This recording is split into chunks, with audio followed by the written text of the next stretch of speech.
Assalamualaikum warahmatullahi wabarakatuh. Alhamdulillah, wassalatu wassalamu ala rasulillah wa ala alihi wa sahbihi wa amma walah. La hawla wa la quwata illa billah, amma ba'd. Jamaah, bapak-bapak, ibu-ibu, para saudara-saudara sekalian, dimanapun Anda berada, semoga dalam keadaan sehat walafiat, panjang umur dalam taat dan ibadah kepada Allah Subhanahu wa taala. Dalam kesempatan yang baik ini, saya ingin membahas tentang masalah rumahku, surgaku. Betapa bahagianya kita ketika kita menjalin rumah tangga, keluarga kita menjadi keluarga yang sakinah, mawaddah, warahmah. Rumah tangga kita menjadi rumah tangga yang harmonis. Baiti jannati, sesuai dengan hadis Rasulullah SAW, rumahku adalah surgaku. Maksudnya apa? Maksudnya dalam rumah tangga ini kita jadikan kenikmatan dunia. Tapi jangan lupa, jangan sampai ingin mendapatkan kenikmatan dunia, tapi justru akhirnya kita jauh dari Allah Subhanahu wa ta'ala. Itu gak akan mungkin. Walaupun kita anggap rumah tangga kita sakinah, mawaddah, warahmah, tapi kalau tidak dekat dengan Allah, tidak menjalankan aturan Allah, tidak ada yang namanya rumah tangga yang sakinah, mawaddah, warahmah. Lantas apa kriteria untuk menjadikan rumahku surgaku? Yang pertama adalah, jadikanlah kita sebagai orang tua patut dijadikan contoh dalam kehidupan kita. Di saat anak masih kecil, kita didik, kita ajarkan dengan nilai-nilai ajaran agama. Kemudian kita memberikan contoh yang baik. Ibda binafsik, kita mulai dari diri kita sendiri.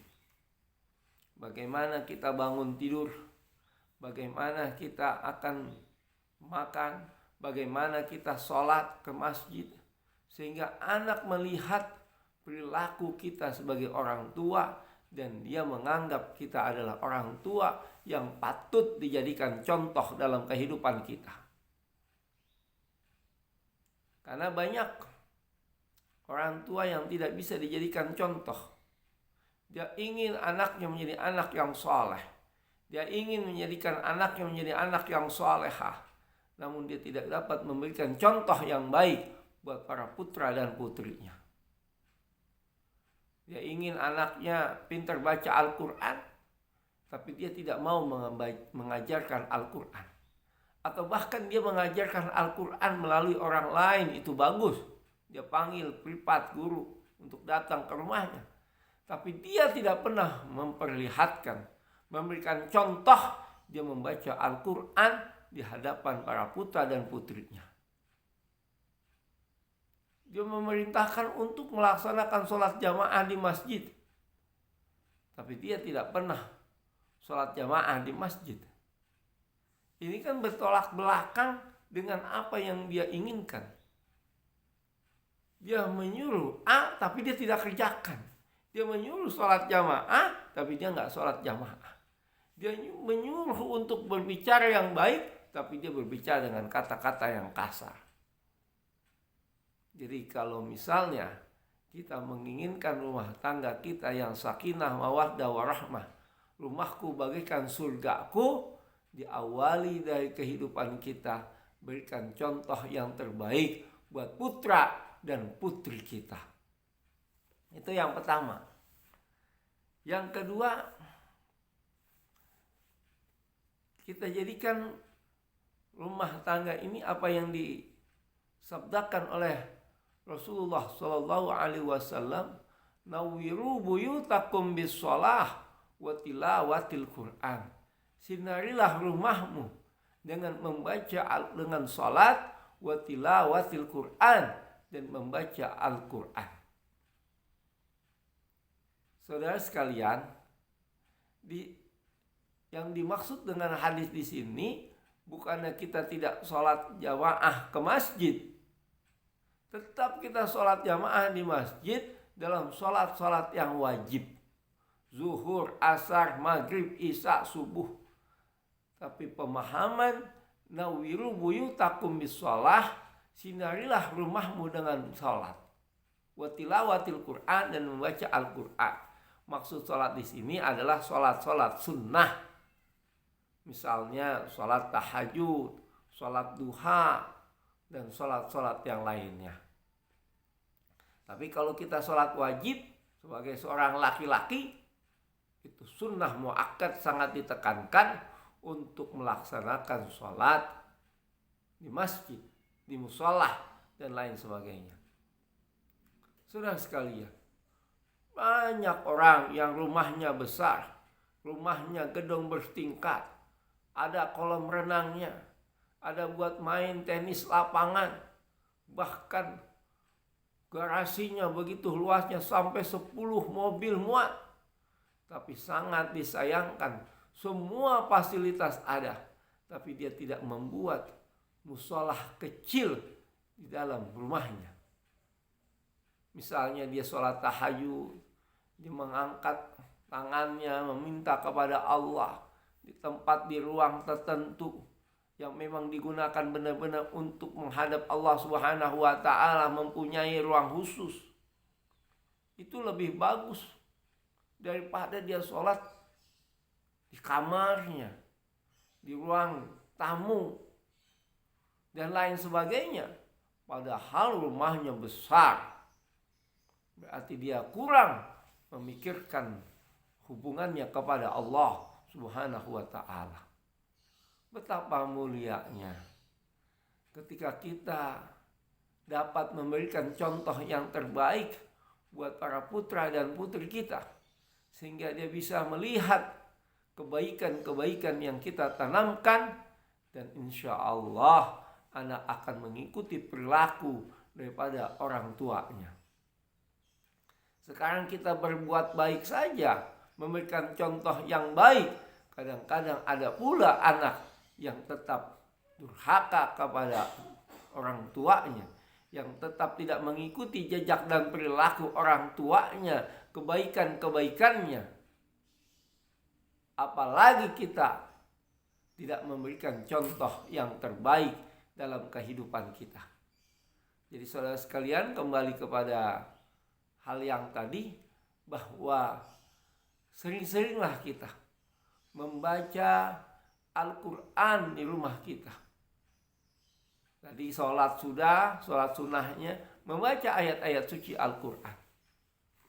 Kita sinari rumah kita, kita berikan cahaya, ketenangan, kedamaian. Rumah kita tuh adem kalau dibacakan Al-Quran. Nggak panas, nggak gersang. Karena banyak orang yang rumahnya besar, sudah pakai AC, tapi masih gersang. Kenapa? Karena hatinya yang gak baik, hatinya yang kurang bagus. Mungkin dia kurang membaca ayat-ayat suci Al-Quran.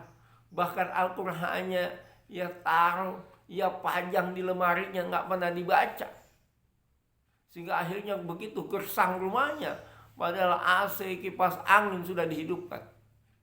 Jadi saudara-saudara sekalian, bahwa manfaat begitu besar ketika kita membaca Al-Quran di dalam rumah kita. Setan, jin akan jauh dari rumah kita. Ketenangan, kedamaian akan begitu berbeda dengan rumah yang tidak pernah dibacakan ayat-ayat suci Al-Quran. Bahkan akan terdapat pembentukan keluarga kita yang baik untuk anak-anak kita, para putra dan putri kita. Karena sang orang tuanya, ayahnya, ibunya selalu mendengungkan bacaan-bacaan ayat-ayat suci Al-Quran yang akan kita jadikan pedoman dalam kehidupan kita. Zalikal kitab, inilah kitab Al-Quran, la raiba fih, yang gak ada keraguan dalamnya. Gak mungkin Al-Quran itu ada kebohongan. Gak mungkin Al-Quran itu ajaran yang bertolak belakang dengan akal logika manusia. Makanya ayat Al-Quran itu dalam surah Al-Baqarah, ayat Allah Subhanahu wa ta'ala berfirman, nggak ada keraguan di dalamnya. La raiba fih hudan lil muttaqin, sebagai petunjuk bagi manusia yang bertakwa. Jadi kalau kita ingin rumah tangga kita yang sakinah, mawaddah, warahmah, kita ingin rumah kita ini baiti jannati, rumahku surgaku, maka dekatlah kita kepada Allah Subhanahu wa ta'ala dengan selalu kita jadikan Al-Quran dalam kehidupan kita. Kita jadikan Al-Quran sebagai ajaran yang akan membawa kita untuk menuju kebahagiaan hakiki, kebahagiaan abadi, yakni kebahagiaan dunia dan kebahagiaan akhirat.